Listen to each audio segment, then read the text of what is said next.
amigos, una vez más nos encontramos aquí en nuestro programa Luces en tiempos de crisis. Y voy a comenzar trayéndoles a colación unas novelas famosas que se han escrito. La primera es una llamada Robinson Crusoe, escrita por Stevenson, en la cual un hombre se encuentra náufrago en una isla y en una de sus aventuras conoce a un indígena, un salvaje que es absolutamente bueno. Algo que nos remite al buen salvaje de la bondad natural de Rousseau. Y por otra parte hay otra novela también de un autor francés, justamente, de Victor Hugo, llamada Los Miserables, donde uno de los personajes, llamado Javert, sostiene que un preso, un hombre que ha cometido algún crimen, es imposible de redimir.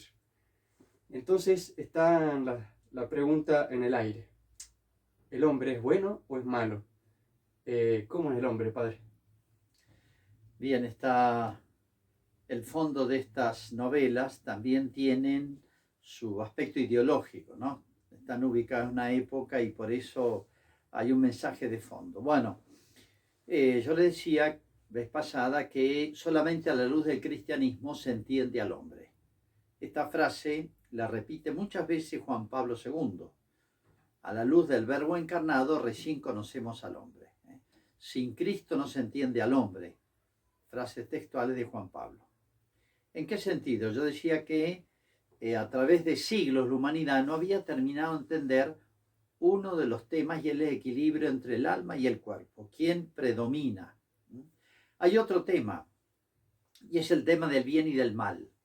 ¿Por qué el hombre es capaz de obrar mal y realmente ser malo y complotarse con otros para hacer cosas terribles? La historia lo demuestra, lo hemos experimentado. Y a su vez el hombre es capaz de cosas extraordinarias, solo y mucho más unido. Entonces la pregunta es, de adentro del hombre, ¿es posible que nazca solamente el bien? ¿O es posible o es una fatalidad que solamente nazca lo malo? Bueno, esta última tesis es de Lutero, el que inició lo que se llama el protestantismo después. Él sostenía que el pecado original había dañado tan profundamente al hombre que no era capaz de hacer ninguna obra buena, ni que se lo propusiera y yo diría ni con ayuda de Dios. Por eso él tenía esa frase tremenda, pesimista, que dice, pecca fortiter et crede fortius. Peca fuertemente, o sea, es imposible evitar el pecado, pero cree más fuertemente. O sea, tener confianza, creer para él significaba tener confianza de que Dios te va a cubrir, no te va a sanar, te va a cubrir. Es como si jurídicamente a un delincuente lo declararan inocente, pero es un delincuente, es malo. O es como si un médico declarara sana a una persona que está enferma, le da de alta, pero sigue enferma, tiene cáncer. No le resolvió el problema con un papel firmado.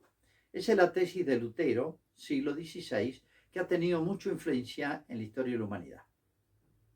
La otra tesis contraria es de Juan Jacobo Rousseau, a quien citaba recién Ignacio. Juan Jacobo Rousseau, con una tesis, estamos como un siglo y medio, dos después de Lutero, en la época de la Ilustración, que se llama el nacimiento del liberalismo, del laicismo, del racionalismo, en que se rechazó la fe. ¿Qué sostiene Juan Jacobo Rousseau? El hombre es bueno, como el indio, el salvaje de Robinson Crusoe. Lo hace malo la sociedad. Es la tesis un poco que hablamos vez pasada de que no hay delincuentes. Los delincuentes lo hace la sociedad, los hace malo, pero él no es libre para hacerlo, ¿no? No ha tomado decisiones él. Bueno, que el hombre es naturalmente bueno, la frase famosa de Rousseau se ha difundido mucho y es la que influyó en las teorías del garantismo moderno, para decir una versión moderna, pero en muchas otras corrientes ideológicas, sobre todo en pensar que el hombre, si es malo es porque es poco libre, pero mientras más libertad, mejor se pone. más buenos se ponen, se puede decir. Algo así se nos ha venido planteando en los gobiernos, ¿no? Hay que darle más derechos a los hombres. Sí, son puros derechos, y entendido la libertad como espontaneidad, tanto en el niño, en el adolescente, como en todos, ¿no? El máximo de libertad, sin que dañe a los demás, pero el máximo de libertad. Bueno, ambas tesis son falsas. Ambas tesis son causa de muchísimos errores en política, en psicología. Fíjense, en psicología, hoy es muy común decir de que detrás de cualquier trastorno psicológico te dicen es que vos no te querés, tenés poca autoestima. Vamos a ver que el problema es al revés, que tenemos demasiada autoestima, o mejor dicho, una estima de nosotros mismos desordenada. Bueno, ¿cómo se aclaró este tema de la bondad o maldad del hombre? ¿En qué quedamos? ¿Es bueno o es malo? Fíjense que la humanidad, cuando abandona las luces de la revelación, de la fe o de la enseñanza de Cristo, empiezan los tumbos. Pasa de un error al extremo contrario. Los dos errores son contrarios, pero son dos errores. Entonces, opuestos. padre, si uno se fuera atrás de Cristo, uno vería también estos errores en la humanidad pagana.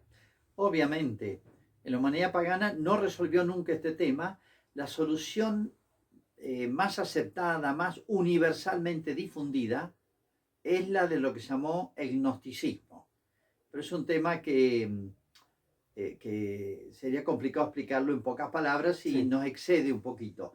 Pero el gnosticismo fue la ideología religioso-filosófica que abarcó muchos siglos, yo diría miles de años, grandes culturas como la egipcia, la caldea, la persa, la griega, y fue la primera herejía que quiso introducirse en el cristianismo. El gnosticismo ya aparece en los evangelios.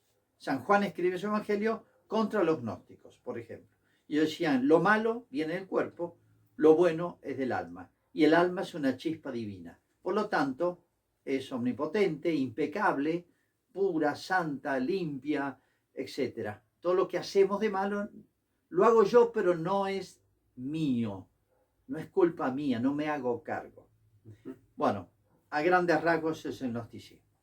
Pero ¿cuál es la tesis cristiana? De nuevo vamos al Génesis. Adán y Eva tenían una situación que se llama estado de justicia original, hermosa.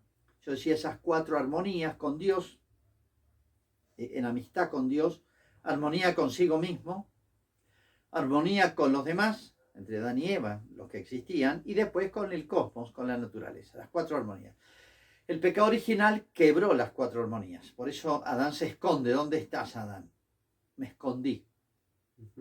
Siente vergüenza, pues ya no domina sus pasiones, y por eso se cubre, se viste. Esta que me diste por mujer me tentó, ya no es hueso de mi hueso y carne de mi carne. Como diciendo, esta toma distancia, Adán de Eva, y Caín mata a Abel, un hermano mata al otro, ya hay no más en la próxima generación. Y la tierra te dará espinas y abrojos. Se quebraron las 4 armonías. Pero bueno, vamos al hombre. ¿Es bueno o es malo? El hombre sigue siendo sustancialmente bueno, no quedó esencialmente corrompido, contra la tesis luterana, que después tuvo muchas consecuencias, esa tesis de Lutero. El hombre quedó herido. La mejor expresión, la expresión más gráfica, poética, literaria y sabia de la condición del hombre es la parábola del buen samaritano. Un hombre bajaba a Jerusalén, a Jericó, dice que fue asaltado y fue despojado sus bienes y herido. No estaba muerto, todavía tenía vida, podía recuperar la plena salud, pero fue despojado y solo no salía. Pasó uno, otro, fueron indiferentes, y un samaritano, bueno, lo cargó, lo sanó, lo cargó en su cabalgadura y le llevó una posada. Ese hombre es la humanidad. No está muerto contra lo que dice Lutero, esencialmente corrompido. Puede sanarse, pero no está en condiciones de resolver su problema solo. Necesita ayuda contra Rousseau, que dice que el hombre solo es naturalmente bueno, la sociedad lo corrompe. Esa tesis rusoniana ha hecho mucho daño en la educación, en la psicología y en la política. Es decir, la tesis cristiana resuelve el enigma del hombre. El hombre es sustancialmente bueno porque Dios vio lo que había hecho y era bueno, pero estamos convalecientes de una enfermedad, estamos heridos, no somos capaces de desplegar todas nuestras potencialidades, nuestra capacidad. Necesitamos ayuda, solo no salimos. Ese buen samaritano es Cristo. Si Cristo no hubiera venido y nos ayudara con su gracia, no solamente con su ejemplo, sino con su gracia, desde adentro, por eso habla de nueva alianza, un corazón nuevo, el hombre nuevo, el hombre animal, el hombre espiritual, el hombre carnal, el hombre espiritual, dice San Pablo, el hombre viejo, el hombre nuevo. Esa dicotomía hace referencia a estos dos estados del hombre, el hombre caído y el hombre ayudado por el buen samaritano, por Cristo, por la gracia. Por eso, Padre, San Pablo dice que la ley no alcanzaba a ayudar al pueblo judío. No, la ley lo iluminaba, hace esto y no hagas esto, le decía. Pero no, y si haces esto, premio. Si haces lo malo, castigo. Bueno, el premio y el castigo nos mueven, pero nos mueven un poquito de afuera. Vieron que es una táctica para niños. Si haces bien la tarea, te vamos a dar un helado, un chocolate. Y si haces mal, la vas a ligar. Pero es para un estado, por así decir, infantil de la humanidad. Por eso Cristo lleva a la humanidad a una especie de estado de madurez, de adultez. Ahora la pregunta es esta, que sigue en la lógica. ¿El hombre es capaz del mal? Sí, porque tenemos la libertad. El hombre está herido, está inclinado al mal, sí, fuertemente inclinado. Ese mal que puede hacer el hombre, hacia el cual puede deslizarse, tiene un vértice, por así decir, un origen, una fuente, que es lo que se llama el amor de sí. El amor de sí mismo. O sea, antes el hombre tenía como primer amor a Dios, pero ahora es el amor de sí. Y de ese amor de sí nacen 7 modos como se expresa. Se llaman los 7 espíritus, inclinaciones, o más comúnmente llamados vicios capitales.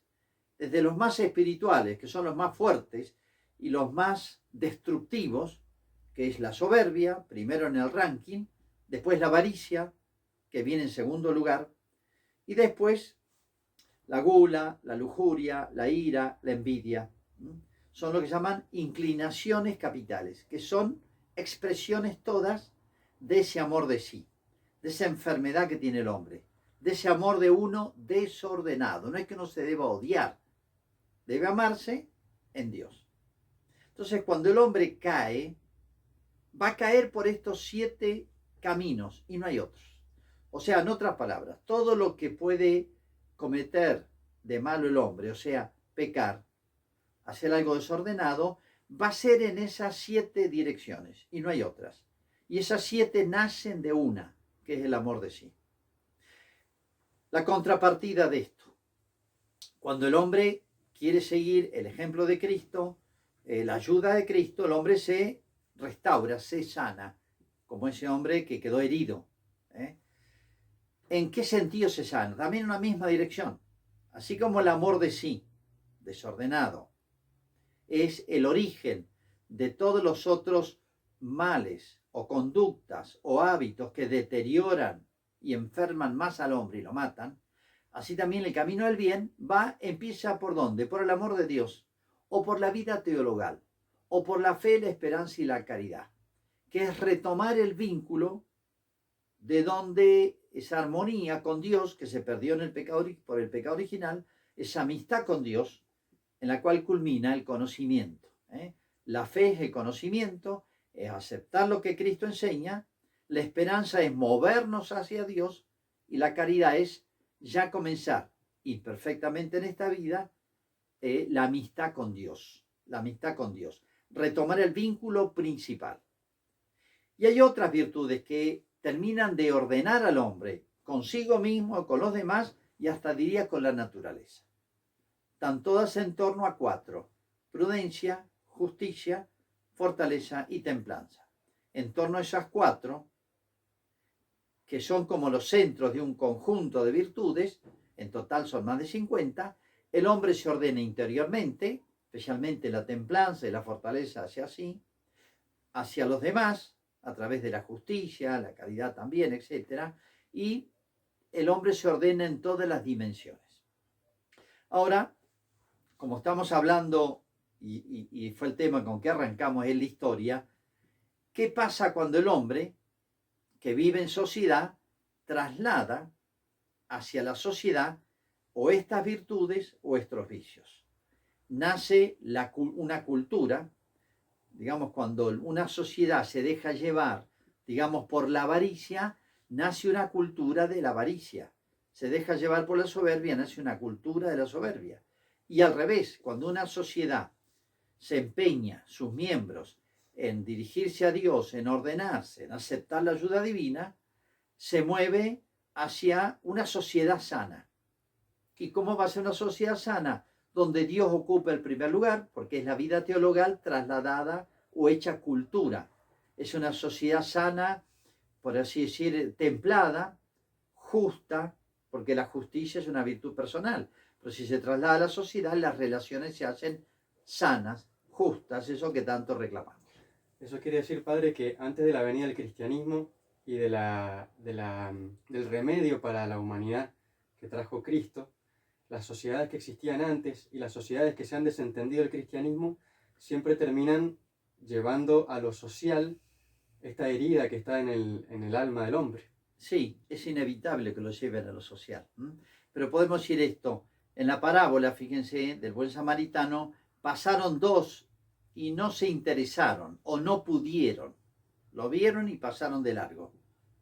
Son todos los intentos, son todas las propuestas, por así decir, antiguas o modernas, incapaces de levantar, restaurar al hombre y a la sociedad. Porque ¿qué es la sociedad y qué es la historia sino la proyección del hombre? Pero es un tema que hay que dedicarle un poquito más y será, si Dios quiere, el próximo. Si Dios quiere, el próximo capítulo. Bueno, le agradecemos una vez más al Padre Ramiro por poder estar aquí con nosotros y si Dios quiere, el miércoles que viene nos encontraremos tratando de responder a estos interrogantes que han quedado planteados y seguiremos pidiéndole luz a la revelación y a Dios para poder ir entendiendo nuestra propia historia y la historia de la humanidad. Muchas gracias. Muchas gracias, Padre.